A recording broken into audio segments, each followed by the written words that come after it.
Al Pan Pan, con Mirna Schindler. Entrevistas con los actores de hoy. El mostrador, el poder de la independencia. Senadora, no puedo tampoco dejar de preguntarle lo que algunos están diciendo, y es que finalmente demócratas y amarillos toman la decisión de apoyar este texto constitucional porque, en definitiva, lo que hay debajo o lo que hay detrás, ¿no es cierto?, es un acuerdo electoral de cara a las próximas elecciones municipales. ¿Qué responde usted sobre eso? Tenemos un acuerdo electoral con amarillos para enfrentar las próximas elecciones municipales. Me refiero con la derecha, con la derecha y con tanto Chilebaño como republicano. Sí, esos argumentos surgen cuando se acaban los argumentos de fondo y de peso. Nosotros tenemos un acuerdo electoral tenemos un acuerdo para este proceso de constitucional con amarillo y estamos trabajando en nuestro acuerdo electoral, que esperamos que sea un poco más amplio con partidos de centro, para enfrentar las elecciones territoriales. No vamos a estar con quienes están con el Partido Comunista y el Frente Amplio, creemos que lo han hecho pésimo, que tienen a los niños, a las personas enfermas en situaciones deplorables. Económicamente el país está mal, no vamos a estar ahí. Y vamos a trabajar para que el centro de nuestro país tenga representación. Ya, ¿y eso significa entonces que usted descarta de plano cualquier alianza electoral con Chile Vamos o republicanos de cara a las próximas elecciones? Nosotros hemos dicho que no vamos a estar con republicanos, lo hemos sostenido ya incansablemente, y nuestro esfuerzo es hacer una alianza electoral con los partidos de centro, con aquellos que valoren, respeten, poner a las personas en el centro, al país en el centro, y estamos trabajando con amarillos en esa línea. ¿Con qué otros partidos vamos a estar? Todavía no sabemos, hay varios partidos nuevos que están surgiendo. Pero insisto, se pierde el plebiscito en la opción apruebo o la opción a favor. Usted promocionó el año pasado, usted fue fundamental en bajar el quórum de los famosos 4 séptimos, que Ignacio Walker, pero la aplaudía de pie, me decía el otro día, a propósito de ese cambio. Estando ese quórum de 4 séptimos, recordemos que si se aprueba esta actual constitución, sube el quórum a 3/5, hace mucho más difícil cualquier cambio. No mucho más difícil, Mirna, son 3 votos más y hoy día no hay 4 séptimos, entonces tampoco le vendamos cosas a la ciudadanía. Hoy día, si tuviéramos que hacer hoy día un cambio, no están los 29 votos para hacer cambios, salvo que logremos un pacto. Entonces, ¿por qué esta permanente idea de ilusionar a la ciudadanía? ¿Por qué funcionaron los 4 séptimos? Los 4 séptimos funcionaron porque permitieron instalar que íbamos a tener un nuevo proceso, se concordó un nuevo proceso, porque el texto que nos estaban ofreciendo era muy malo, ponía en crisis la democracia. Entonces, a mí me encantaría que me firmen todos un compromiso de que van a estar los 4 séptimos, que son solo 3 votos menos en el Senado, Mirna, para hacer cambios en el texto constitucional. No creo que todos vayan a estar dispuestos a hacer reformas como las que estamos plebiscitando, las que se están plebiscitando, insisto, no estuvimos ahí nosotros, el 17 de diciembre, y que después de muchos años, por fin tenemos escritas en un texto, no sabemos si se va a aprobar o no. Pero usted estaría dispuesta, si eso se da, a participar con su votación, con su voto, el cambio, digamos, de la Constitución. Pero no suma para los 29 votos, entonces... No, pero da lo mismo, pero usted estaría disponible, esa es la pregunta que le hago, para reformar la actual Constitución. No basta mi voto, eso es lo que le digo. Necesitamos mucho más. Efectivamente lo dije y lo sostengo, el proceso anterior es un proceso bastante distinto al que hoy día nos convoca. En el proceso anterior, tú recordarás, Mirna, que se demoraron varios meses en ponerse de acuerdo en las reglas y no hubo ningún marco, borde, ni acuerdo previo respecto de cuál debía ser, ¿no es cierto?, cuáles debían ser los principios que inspirasen ese texto constitucional. En este caso ocurre algo distinto, producto también de las enseñanzas y aprendizajes del proceso anterior. Se concuerdan entre todas las partes, salvo republicano, hay que decirlo, que no participó en esas conversaciones ni en ese acuerdo del 12 de diciembre, se concuerdan 12 principios que son los que van a regir todo el proceso constitucional.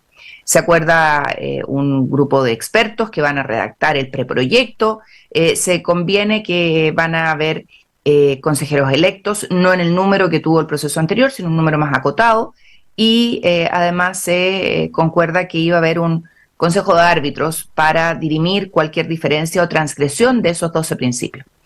Y bueno, y sesionan además en un tiempo más breve.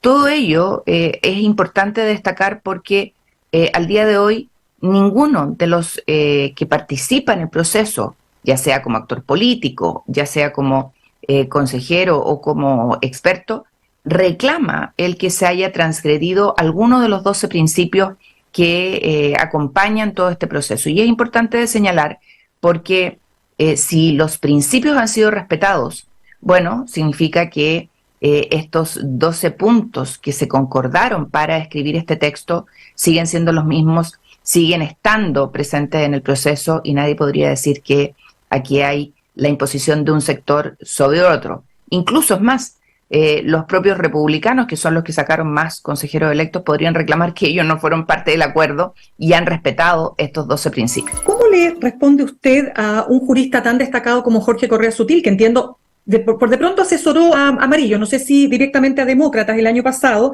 Recordemos que él fue por la centroizquierda por el rechazo, fue un actor muy importante, y dice que este texto divide, está mal hecho, lleno de contradicciones, lleno de materias de ley y de opciones programáticas que lo van a judicializar todo.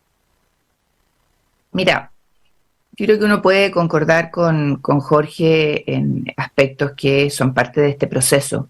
Por ejemplo, que hay materias que no debieron, ni en el proceso anterior, ni en la Constitución actual, ni en este, ser parte del texto que nos rige. Por de pronto, ¿no es cierto?, todo el tema largamente debatido de el aborto o la protección de la vida. Son temas que uno nunca debiera constitucionalizar. Pero usted sabe, senadora, a propósito de lo que yo le planteaba en la primera pregunta, que definitivamente este texto no es la casa de todos, así por lo menos no se puede ver, y tampoco es el texto que nos une, no es la Constitución que nos une. Cuidado, yo creo que aquí hay mucha caricatura y mucho fake news. Cuando uno piensa en lo que es un texto constitucional, es un pacto. Y como todo pacto, las partes ceden. Insisto, yo no fui parte de esto, nosotros como partido no tuvimos a ni un consejero ni experto. Pero como todo pacto, tiene que convenir las reglas del juego. Y si uno mira el proceso anterior, si mira hubo una persistente idea, sobre todo en el anterior, de imponer miradas, no estar dispuesto a ceder, superponer los propios intereses sobre los demás. Y en cuando uno mira, primero, Mirna, el 44% de las normas se aprobaron por unanimidad. Segundo, más del 50% de las normas tienen un 90% de respaldo. Entonces, tenemos que también ser muy claros al decir que hay algunos temas donde no se logró esta unanimidad o esta gran mayoría. ¿Es esta la Constitución de la seguridad? Yo creo que esa es ese es un eslogan o un punto que ha intentado movilizarse, y se ha intentado movilizar sobre todo por razones simbólicas. La propuesta constitucional tiene 2 declaraciones simbólicas que no están contenidas en el texto de la Constitución del 80, que refuerzan la cuestión de las consideraciones de seguridad, ¿no? Establece como una base institucional la orientación del Estado a proveer de seguridad. Por supuesto, todos los estados siempre lo han hecho, pero aquí lo refuerza simbólicamente. Y en segundo lugar establece un derecho en el artículo 16. No me acuerdo exactamente cuánto, 20 creo, el derecho a vivir en un entorno seguro. Que esto, si mal no recuerdo, venía también de las propuestas constitucionales anteriores. Esas 2 declaraciones simbólicas las hacen. Yo diría, sin embargo, que lo que puede hacer una constitución respecto a la provisión de seguridad es bien poco, ¿no? O sea, en general la provisión de seguridad es un problema de, si usted quiere, distribución de recursos públicos, eficacia en la persecución penal. Las constituciones no hacen eso, no pueden garantizarlo porque son demasiado generales. Más bien lo que uno quiere es que las constituciones no pongan trabas a la posibilidad de distribuir recursos públicos y alocar más recursos públicos a la posibilidad de proveer de seguridad. Yo creo que lo que dice Jorge Correa tiene razón, por supuesto dicho de un modo más llamativo de lo que dije yo ahora. Vender humo, creo, es la forma de referirse que hace declaraciones simbólicas, pero respecto de un tema que es ante todo un tema de gestión material, ¿no? O sea, de funcionamiento material de las instituciones. Y no solo de eso, por supuesto, seguridad depende de muchos más factores, pero en lo poco que depende de las instituciones es ante todo un tema de distribución material de recursos y de funcionamiento eficaz de esos recursos. El hecho de declarar simbólicamente y consagrarlo como derecho, si ayuda o no ayuda a la provisión de ese problema, o sea, lo que pueden hacer las declaraciones de derechos siempre es, como dice el profesor Correa, una cuestión de ciertos casos específicos, ¿no? La capacidad de movilizar por medio de acciones judiciales siempre es súper limitada. Es limitada y además distribución selectiva. A quién se le da más o menos es un problema de quién fue ante los jueces y a quién lo tomaron en consideración los jueces. Es una mala forma de hacer políticas públicas. Abogado, pero hay una propuesta dentro de la Constitución que es muy, yo diría, valorada, ¿no es cierto?, por la ciudadanía, como es la creación de una defensoría de las víctimas. ¿Es importante que exista una defensoría de las víctimas y tendrá efectos positivos, diría usted, en materia de seguridad? No, en materia de seguridad no creo en ningún caso. Seguridad, insisto, es un problema masivo, es un problema de provisión de una cierta forma, si usted quiere, de servicio, en forma masiva. Algo así como una defensoría de las víctimas, en el mejor de los casos, puede permitir que en ciertos casos las víctimas las escuchen más. Pero insisto, los organismos de persecución, las policías, el Ministerio Público, no es que porque no quieran, no le hacen caso a las víctimas en todos los casos, es porque en este mundo desafortunadamente tenemos recursos limitados y se concentran en la persecución de ciertos casos solamente. Esas dificultades, que son dificultades de investigación, que son dificultades de información, que son dificultades de cuántos recursos cuentan para efectos de hacerse cargo de todos los casos, no cambian nada. Al revés, probablemente se hace un poco más problemático con la existencia de una defensoría de las víctimas. ¿Por qué sería más problemático? Porque en el fondo lo que implica, al igual que toda la participación de privados en el ámbito de penal, implica que los organismos públicos pueden decidir, o sea, tienen menos capacidad de decidir cuáles son los casos importantes en los que se concentran, ¿no?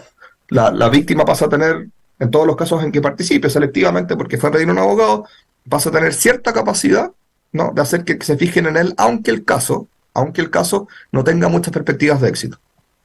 Ese es todo el punto, ¿no? O sea, si yo soy víctima, tengo un abogado, hoy en día también funciona así con la querella. Pongo una querella, la querella me permite que el caso se mantenga más tiempo abierto, ¿no?, y que en algún sentido parezca como que me están escuchando más. Pero si no hay información respecto a la persecución penal, a la posibilidad de que condenen, eso no va a cambiar por el hecho de que haya una querella o en este caso una defensoría de las víctimas.